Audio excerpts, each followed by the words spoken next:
Na verdade, a gente vai fazer uma série de edições especiais, né? Porque eu quero abordar um tema bem profundo. Eu não vou conseguir, e aí que a gente vai alinhar algumas expectativas aí.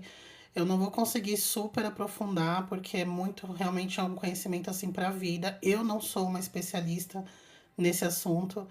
Eu venho estudando já faz um tempo, mas quanto mais você estuda, você vai aprendendo mais coisa. Então a gente vai introduzir, mas eu vou tentar falar de uma forma que vocês entendam o que que é, pelo menos assim, o conceito. Aí como que aplica? Calma, né? A gente vai por partes, um outro rolê. Daí agora a gente entender os conceitos. Do que eu estou falando? Estou falando do hermetismo. Uma tradução moderna do hermetismo vem aqui, ó, no Caibalion, que é esse livrinho aqui. Ó, é super fininho, ele é pequenininho, mas ele contém assim, ensinamentos profundíssimos, dificílimos de entender, muito difícil de entender. São conceitos muito diferentes de qualquer religião, doutrina, seita que a gente ouve falar, é muito diferente. Só que ele deu origem a quase todos os conhecimentos místicos, mecânica quântica, de alquimia, quase tudo se origina dessas leis herméticas. Eu vou dar um pouquinho de histórico, né, para vocês entenderem por que se fala leis herméticas, o que é leis herméticas, de onde veio. Esse livro, na verdade, ele foi publicado em 1912, não é tão antigo, né? É antigo pra gente, mas pensando que é um conhecimento tão profundo e tal, ele foi publicado em 1912. Logo, a gente, né, consegue entender que esse livro ele não sumarizou, ele não foi a primeira publicação que se fala das leis herméticas. Ele é uma forma mais moderna de tratar desse assunto, porque dizem que as leis herméticas, existe um outro livro, um outro, não sei nem se é livro, mas assim, um conjunto de escritos que se perdeu no tempo e que apenas alguns iniciados, né, muito antigos, é guardado as 7.000 chaves, ninguém sabe onde tá, quem tem as cópias, ninguém sabe.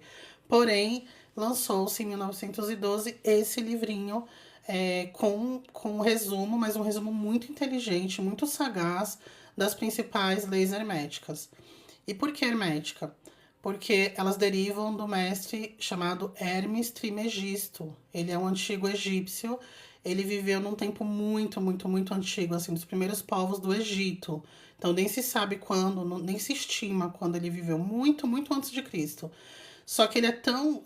Todas as obras, gente, quase todos os grandes filósofos, até em alguns religiosos que estão na Bíblia, mencionam esse três vezes grande, que era como Hermes era conhecido, né? Hermes Trismegisto, o três vezes grande, que sempre colocavam tipo um apelido assim no nome desses caras, né? Então, para você ver, ele era extremamente respeitado assim em todos os povos por muitos anos, mas não se sabe muito bem porque é muito antigo, né? Então se perdeu ali que ano exatamente ele viveu, mas foi muito antes de Cristo. Dizem que Abraão da Bíblia, tem muitos dos conhecimentos de Abraão derivam dos ensinamentos de Hermes Trismegisto, ó que louco. E aí por isso, né, que fala hermético, porque deriva de Hermes. E aí uma curiosidade sabe esses potes herméticos? Eles se chamam assim porque todo conhecimento que veio de Hermes Trismegisto, ele é selado às 7 chaves, limitado aos seus estudantes, né, os iniciados que eles falam. Então, os potes herméticos que tem a proposta de não vazar nada, né, ele sela ali, ele vem deriva dessa palavra, né, porque vem de Hermes, que era uma coisa também selada, segredo, que nada fugia ali dentro do ciclo dos iniciados e dos mestres que passavam os conhecimentos. Esse livro, Caibalion, ele é assinado, não é um autor, né? Vocês perguntam, tá, mas quem foi então que publicou esse livro? Ele é assinado pelos 3 iniciados, ninguém sabe quem são esses 3 iniciados. Especula-se uma pessoa ou outra, mas ninguém sabe. Ninguém sabe exatamente quem que é. Mas provavelmente é alguém que recebeu de alguém o conhecimento original e acabou. Eram 3, né? Pelos 3 iniciados, então receberam conhecimento e entenderam e pegaram todo o rolê e resolveram divulgar para a sociedade moderna, né? Para a humanidade desse século, porque, na verdade, século passado, porque senão ia se perder, né? Ia ficar muito no âmbito ali do ser. Ah, dizem que. Não, ele conceituou bem isso. Mas o livro, ele sumarizou os principais. Eu coloquei aqui no título as leis, mas não chamam de leis, eles chamam de princípios herméticos. Nesse livro eles falam de 7 princípios herméticos, né? Então, o primeiro é o princípio do mentalismo, que é o que a gente vai falar hoje. Aí o segundo é o princípio da correspondência, princípio da vibração, princípio da polaridade, princípio do ritmo, princípio da causa e efeito, tá? O pessoal fala, karma não existe. Hermes Trismegisto fala lá antes de Cristo, ai, karma é um negócio cristão. Antes de Cristo, causa e efeito. Estudar faz bem, gente, antes da gente sair falando bobagem aí na internet, fazendo, ai, porque os cristãos falam de... Não, gente, isso aqui, ó, bem antes de Jesus pensar em pisar aqui nesse planeta. Princípio da causa e efeito e princípio do gênero. Espero que vocês não estejam também com a expectativa, é bom até a gente alinhar aqui agora no começo, de, eu vou manifestar um carro conversível, vou manifestar um não sei o quê. A ideia é que eu não vou passar dessa forma, eu vou explicar os conceitos, eu vou trazer, introduzir cada um dos princípios e puxar reflexão, trazer referências de coisas que a gente já vem falando, então coisas espiritualistas, de projeção astral, espiritismo, da Umbanda. Você vai ver que muita coisa liga e eu vou trazer um pouco dessas referências aqui para vocês entenderem. E aí, gente, uma vez que a gente pega isso, pelo menos 10% desses conceitos, você começa a resolver as suas dúvidas, a entender, a responder aos seus questionamentos espiritualistas e de universo, e de causa e efeito, não sei o quê, sozinho. Porque você aplica as leis nas situações e você mesmo fala, é isso. Não precisa mais ficar sempre recorrendo a coisas externas, a charlatões, a um monte de coisa aleatória, tá? Então, antes de eu começar a falar do princípio do mentalismo, que é o tema que a gente vai falar hoje, eu preciso falar um pouco sobre o conceito do todo, o conceito de Deus dentro do hermetismo. E é muito louco, é muito interessante. Dentro do hermetismo, o que é o todo, né? Então, eles falam que todas os povos, durante cada época do ser humano, conforme a gente foi pegando um pouco mais de consciência, saindo do animalismo total, saindo daquela consciência de apenas sobrevivência, instinto instinto de sobrevivência, como, né, no geral, quando a gente começou a ter um pouquinho mais de consciência, a gente começou a enxergar que é impossível não existir um ser superior, algo superior que nos rege, que nos criou, enfim, sempre teve em todos os povos, sempre teve esse conceito, que é o famoso Deus, né? Cada um chama de alguma coisa, mas é nesse sentido, tá falando aqui de Deus. E aí eles falam, eu vou ler alguns trechos, tá? Porque aí fica mais fácil de explicar para vocês. Os homens deram muitos nomes a essa realidade substancial. Alguns a chamam pelo nome de divindade, associada a diversos títulos, né? Vulgo Deus.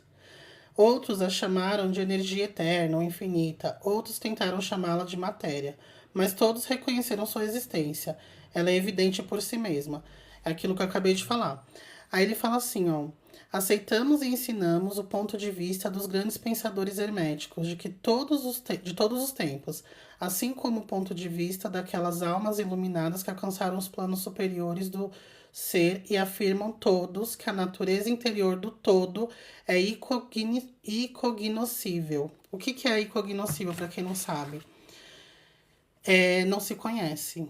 Então você vê, a natureza desse todo é incognoscível. A gente não consegue, de fato, descobrir o que é a natureza. Por quê? Aí eu vou resumir. De acordo com o princípio hermético, Deus, ele não foi criado, ele sempre existiu. Ele não se expande, ele não muda, ele é imutável. Ele não diminui, ele não aumenta. Porque como ele é o todo, ele é o princípio de tudo, nada vai fazer ele crescer mais e nem diminuir. Porque nada consegue influenciar o todo. Apenas o todo influencia. Por mais que para mim é muito difícil entender, porque na minha cabeça Deus também expande, o todo também expande. Conforme as criaturas vão expandindo, o todo também expande.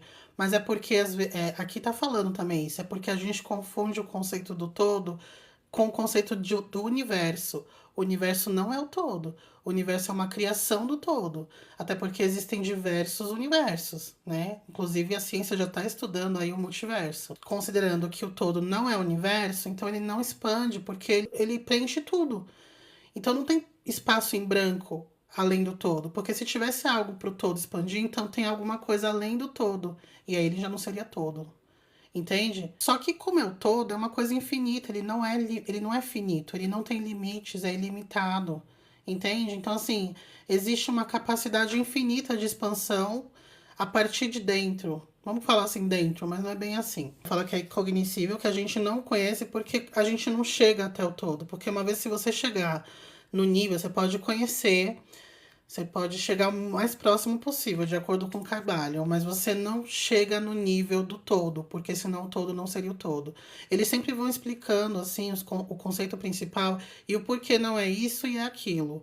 Entendeu? Ele fala, se alguém consegue atingir o nível de Deus, o nível do todo, então não é mais Deus, não é mais todo.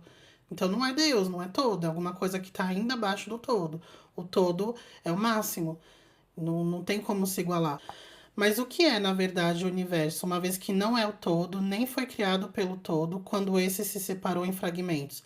Porque também dizem que nós somos fragmentos do todo, né? Tem algumas linhas de pensamento que falam que toda a criação que existe, tudo, física, não física, ser humano, não humano, tudo, são pedacinhos de Deus, são pedacinhos do todo. Aqui fala que não é pedacinho de nada. O todo não se fragmentou para poder ter a criação dele, senão ele se diminuiria, e não é o caso, ele não se fragmentou. Tudo vai fazer sentido, calma. Então ele fala, né? Que outra coisa poderá ser? De que outra coisa poderá ser feito? Essa é a grande questão. Examinemo-la cuidadosamente. Sabemos que o princípio da correspondência, que a gente vai falar mais pra frente, vem aqui em nosso auxílio. Ele fala do velho axioma, assim em cima como embaixo, é o princípio da correspondência, pode ser posto a nosso serviço nesse ponto. Tentemos obter um vislumbre das operações nos planos superiores mediante o exame dos nossos próprios planos. O princípio da correspondência deve aplicar-se tanto a este como a outros problemas. Vejamos. No seu próprio plano de existência, como é que o homem cria? Bem, em primeiro lugar, ele pode criar fazendo algumas coisas a partir de materiais externos, né? A gente pode criar uma mesa. Eu pego um monte de madeira, prego, um martelo e eu faço uma mesa. São os materiais externos.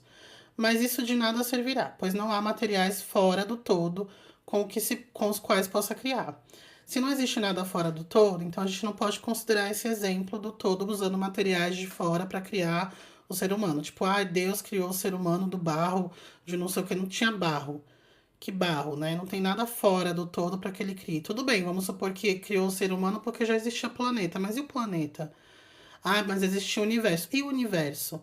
De onde ele tirou esses materiais para criar o universo, se não existe nada fora dele? Bem, em segundo lugar, o homem procria ou reproduz sua espécie pelo processo de geração, que é uma multiplicação pessoal obtida transferindo-se uma parte de sua substância à sua prole, o famoso, né, o vucu-vucu. Mas isso também de nada servirá, porque o todo não pode transferir ou subtrair uma parte de si mesmo, assim como não é capaz de reproduzir-se ou se multiplicar. Ele não tem, né, os negocinhos lá para colocar em ninguém, né, ou receber de ninguém, então não, a gente não pode considerar. No primeiro caso, haveria um descarte. No segundo caso, uma multiplicação ou adição do todo. Duas coisas que seriam absurdas, né? Que a gente já entendeu que, de acordo com o hermetismo, o todo, ele não se subtrai. Então, não tem pedacinhos que ele vai se dividindo em várias partes.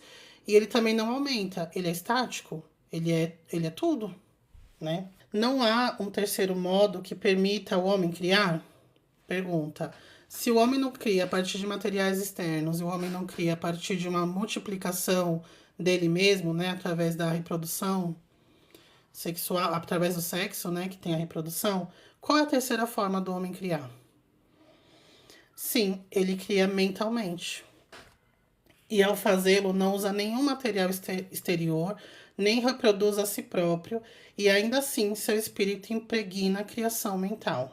O todo não pode criar de nenhuma outra maneira a não ser mentalmente, sem usar elementos materiais, e não há nada que se preste a tal uso, ou reproduzindo-se a si mesmo, o que também é impossível.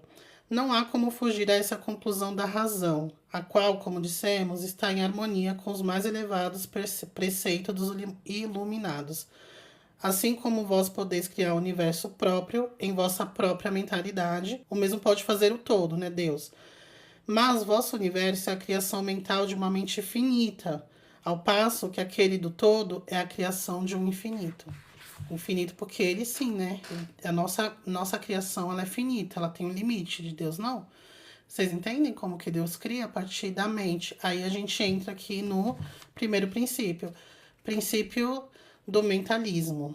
O axioma, né, desse princípio é: o todo é mente, o universo é mental.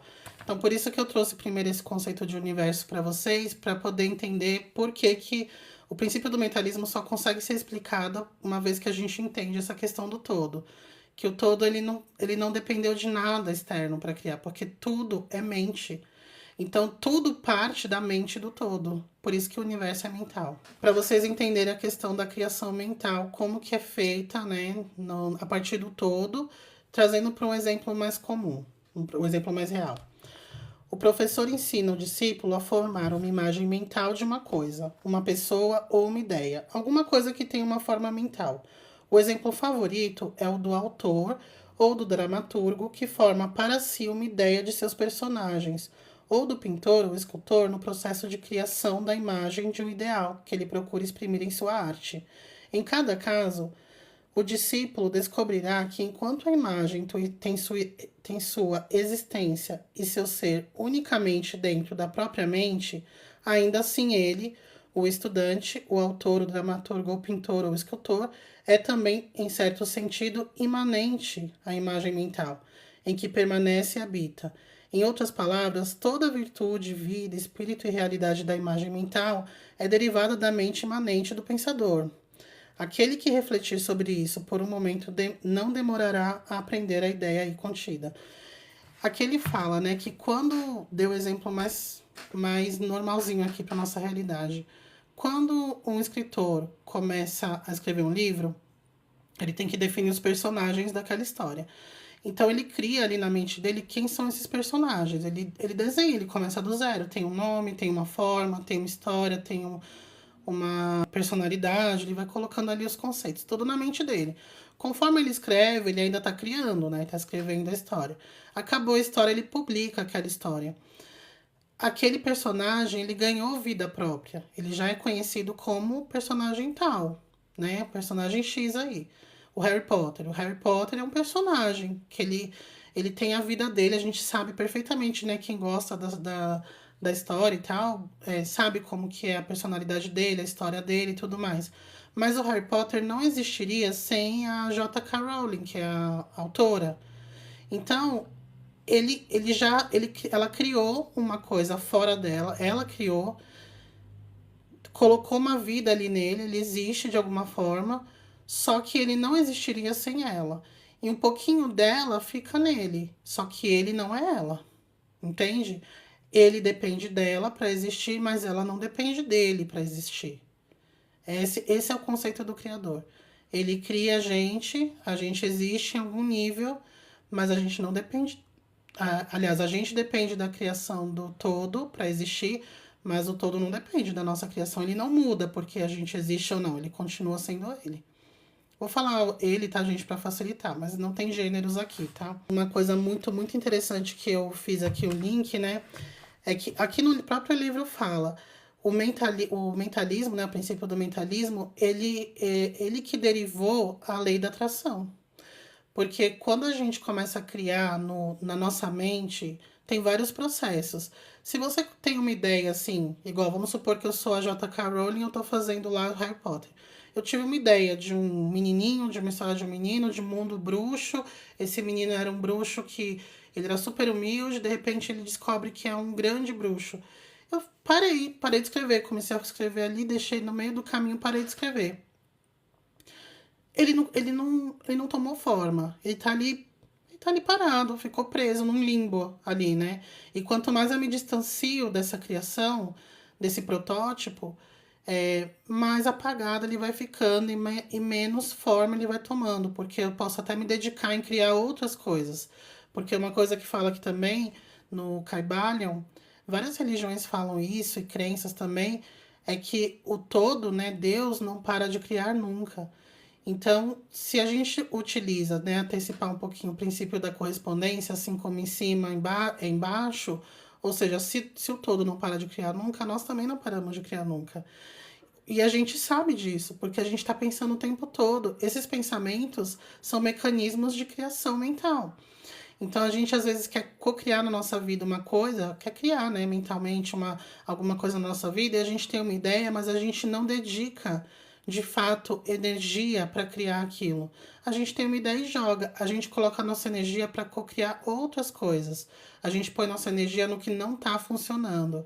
A gente coloca energia nos problemas, naquilo que é difícil. A gente cresce problema. A gente se apega com situações onde pessoas nos fizeram mal, onde pessoas nos magoaram. E a gente cocria essa situação para nossa vida, porque a gente está colocando energia nisso.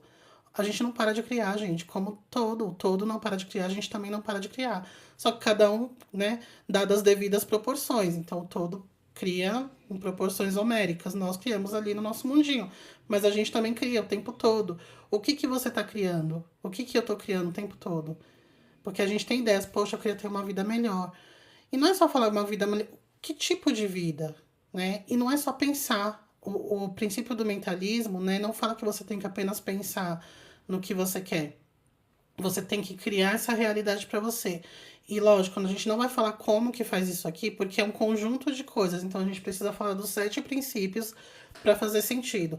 Um princípio que é muito crucial para a gente conseguir entrar nesse flow da criação mental, criar coisas que a gente quer mesmo para nossa vida, é entender o princípio do ritmo. E esse princípio tá mais na frente, né? Ele é o quinto princípio. Então vai ser nosso quinto encontro aqui que a gente vai falar dele. Por isso que eu não vou falar como que faz isso. Até porque não é tão simples, não é uma fórmula. A ideia não é essa. A ideia é trazer aqui vocês verem, vocês veem, né? São conceitos muito profundos. Tô tentando deixar o mais simples possível, mas eu tô sentindo que eu tô aprofundando demais. Então eu vou até dar uma paradinha para ver o que vocês estão falando. Mas é para vocês realmente entenderem, gente, que é muito além do umbral, é muito além do. Que eu já vou falar de umbral também. É muito além do umbral, é muito além da colônia, é muito além de. Ai, a alma gêmea que eu vou encontrar quando eu desencarnar. Ai, onde eu vou morar, vou ter uma casinha bonitinha. É muito, mas muito além. Lógico que a gente não tem que desmerecer nossa trajetória, né? O momento que a gente está de desenvolvimento. A gente vai passar por tudo, mas não se apegar. Isso que é o ponto. A gente não tem que se apegar nessas coisas como se fosse a grande é, jornada, o grande objetivo final, sabe? Nossa meta é isso aqui, quando desencarnar é isso. Não, é muito além. Quanto antes e quanto mais aberto a essas coisas incríveis a gente estiver, mais fácil a gente entrar nesse flow. E coisas incríveis não significa coisas fantasiosas, tá? Não significa ficar essa coisa louca que a gente tá vendo por aí, que eu já falei bastante sobre. É muito mais matemático do que a gente imagina. E tem que ter dedicação nos estudos, porque senão não entende mesmo, tá? E falou, gosto de brincar que somos fanfic de um ser celestial. Igual a gente criando cenários antes de dormir. Só que tem um ponto, Pri. Deus cria a gente num nível muito bruto. O que a gente faz a partir daí somos nós. Então não dá para você acreditar, colocar na conta do todo, né? Usando aqui os conceitos herméticos. Não dá para colocar na conta do todo a desigualdade social, as guerras, a fome, a não sei o que. Não dá para colocar na conta de Deus. O que Deus criou foi tudo no estado bruto. E como nós somos imagem e semelhança, tá? Tirando esse conceito cristão, o conceito da Bíblia da imagem e semelhança, é mais no conceito do princípio da correspondência, assim como em cima e embaixo, nós também podemos criar. E a gente cria. Não é que nós podemos, a gente não usa isso, a gente cria. Então, essas outras a FIC não foi de Deus, não. O que Deus criou foi assim, ó, você existe, te dou a vida aqui, ponto. E aqui é que eu não tô aprofundando muito, mas aqui fala também do conceito de espírito. Deus não criou a matéria. A matéria, sim, existem as condições materiais, mas o nosso estado de criação é um estado bruto, espírito, tá? Então, Abimael, isso que eu falei, ó. O Abimael falou, mas Ju, se estamos aqui fisicamente, como seríamos um projeto mental dele? A matéria também é uma criação mental, só que ela é um aglomerado de energia. Isso também não é novidade, né, Abimael? Vamos combinar? Não é novidade. Vemos ao nosso redor aquilo a que se dá o nome de matéria, que constitui o fundamento físico de todas as formas. Fundamento físico. Será o todo simplesmente matéria? Absolutamente não. A matéria não é capaz de manifestar a vida ou a mente. E uma vez que a vida e a mente se manifestam no universo, o todo não pode ser matéria, pois nada pode elevar-se acima de sua própria origem. Nada jamais se manifesta como efeito que não esteja na causa. Nada existe como consequência que já não seja antecedente. Isso está complexo, tá? Mas eu vou chegar no ponto que você falou. E a ciência moderna nos informa que, na verdade, não existe nenhuma coisa que se pode chamar de matéria. O que chamamos de matéria é simplesmente uma energia ou força interrompida, porque a energia invisível ela está em movimento, né? Os elétrons, os nêutrons, os rádions, eles ficam ali naquela velocidade maluca, né? Quando ela é interrompida, ela solidifica, não sei se pode falar desse jeito, porque não é líquida, né? Ela condensa e vira uma matéria, mas ela é energia, a natureza dela é energia. Ela só está diferente, em um outro estado. Como afirmou recentemente um autor, a matéria fundiu-se em mistério.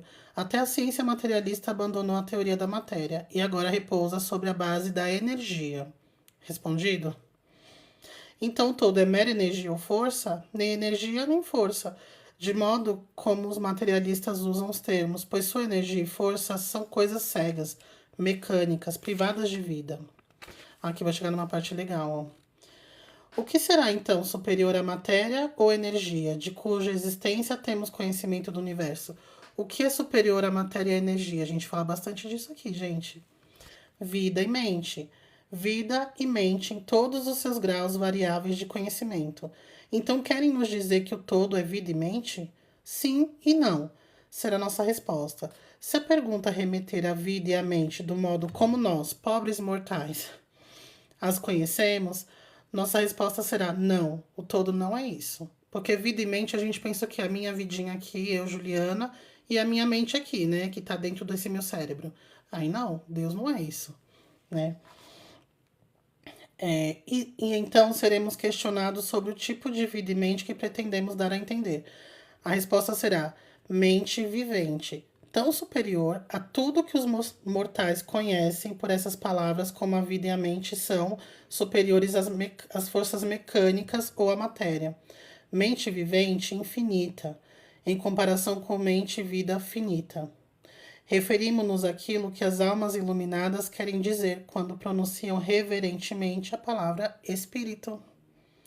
O todo é mente vivente infinita. Os iluminados chamam-na de espírito. O todo é o grande espírito, gente. É isso. Quando vocês falam assim, ai, meu espírito não sei o quê. Quando a gente sai do corpo, a gente não tá manifestado em espírito. Isso eu já falei pra vocês algumas vezes, né? Ah, eu saio do corpo, eu tenho um corpinho. Isso aqui não é meu espírito. Quando eu deixo esse corpo físico aqui, eu durmo e deixo esse corpo, ou alguém desencarna e aparece lá do outro lado, ele não tá em espírito. Aquilo ali é um outro corpo. É um corpo de uma matéria mais sutil, mas ainda é um revestimento. É um corpo que no espiritismo fala que é perispírito. Alguns místicos, né, fala corpo astral, mas ainda é um corpo, tá? O espírito ele não tem forma. A gente ainda tenta falar é uma centelha, é uma luz, mas provavelmente nem isso.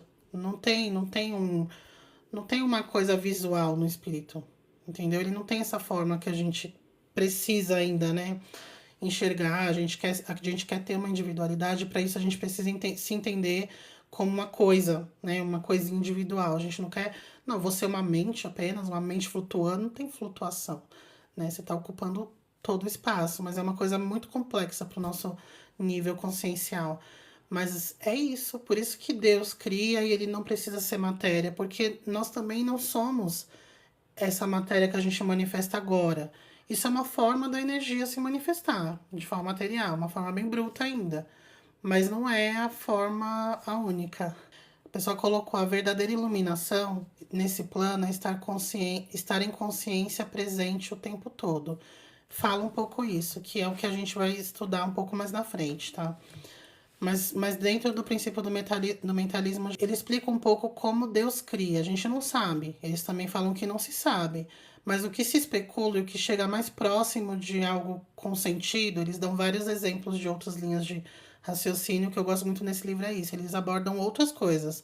E eles explicam por que não faz sentido dentro dos princípios herméticos, né? Que eu acho muito legal. Porque não fala simplesmente é e é. Ele vai lá e fala, não, se o todo não sei o quê, então não dá pra ser tal coisa. Se o todo é isso, então a gente já tem que descartar aquilo. Isso eu acho top. E aí uma das coisas que ele fala é que descarta, né, outras coisas da forma de criação do todo, mas uma das coisas é através de meditação.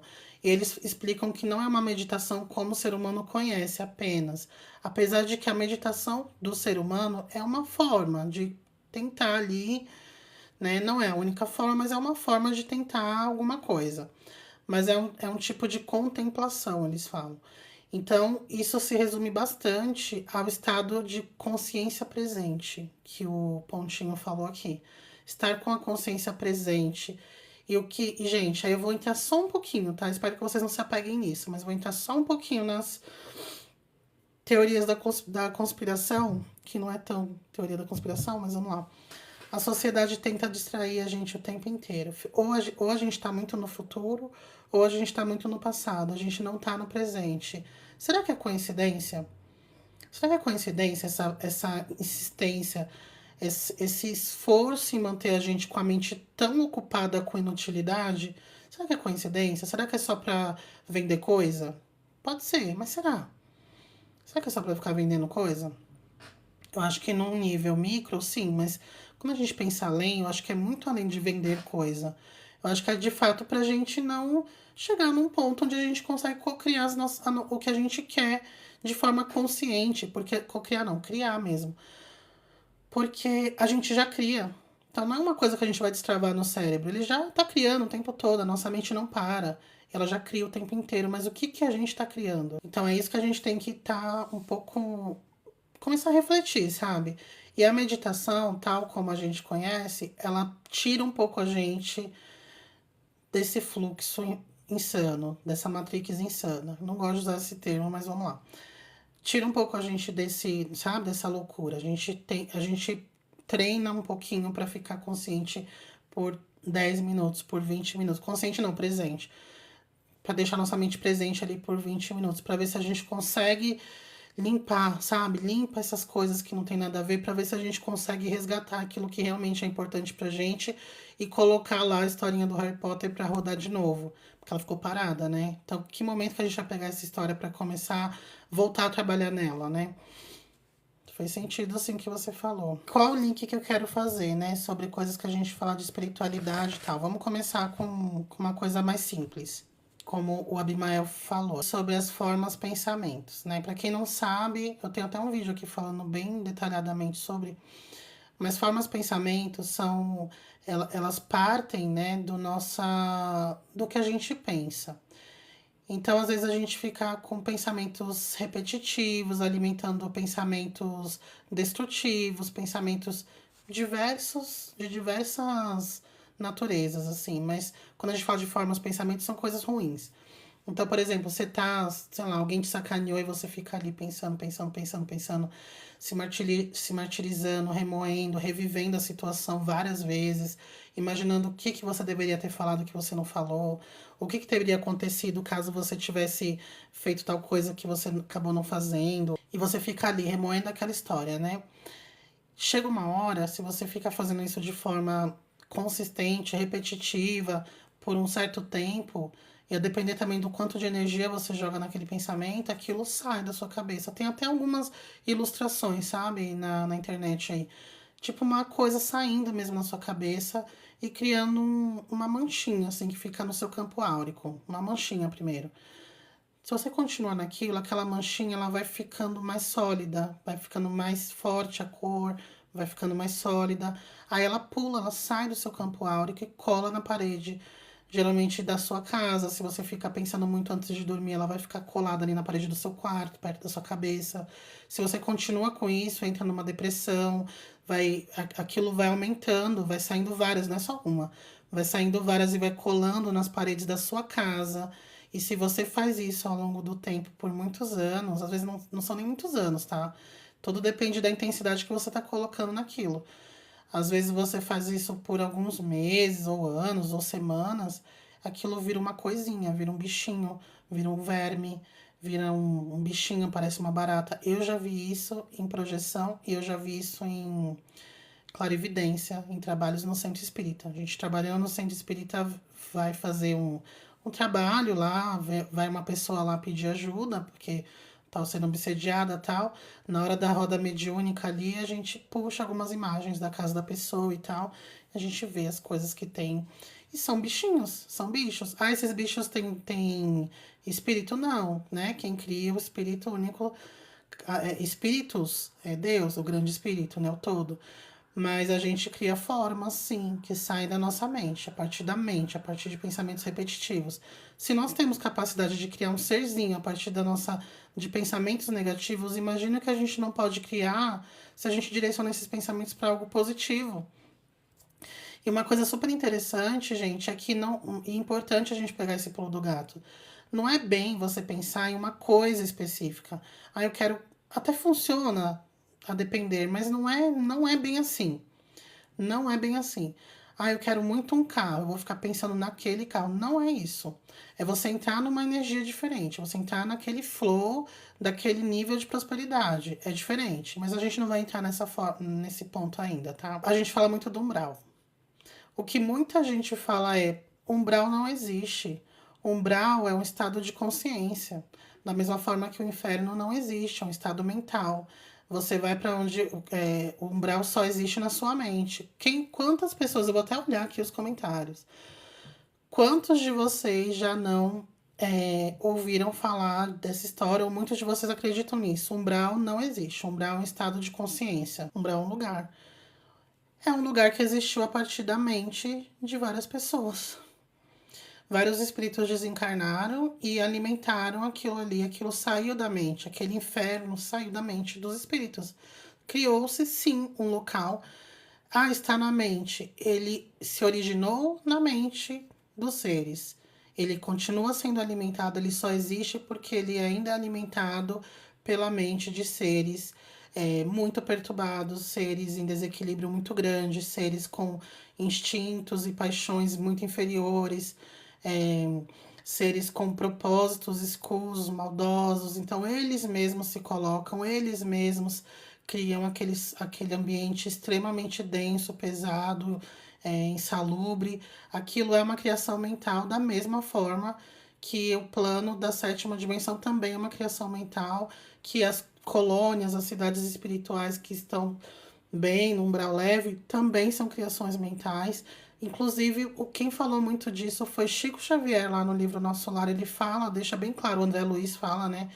Chico psicografou que quem mantém a vibração o que mantém aquela colônia em pé é a vibração dos ministros, que eles nem são mais seres que precisam viver na Terra, eles estão ali justamente para ajudar a existir, ter um lugar tranquilo para que os espíritos consigam se reabilitar e se recuperar entre uma vida e outra, né? Entre uma encarnação e outra.